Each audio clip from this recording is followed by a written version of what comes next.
Okay, I'll just show you how to delete a mobile from the Bluetooth audio system in this Ford Transit. It's the Ford Sync system. So from any screen, if you go to menu, you've got sync settings at the top, and I always go to use the volume control. But anyway, this is it.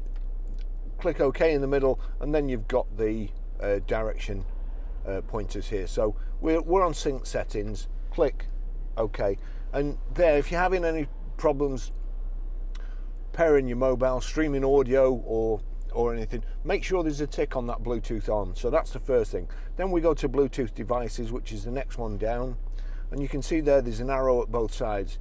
Click that way, it goes back to sync settings. Click the other way, you see Barry's iPhone.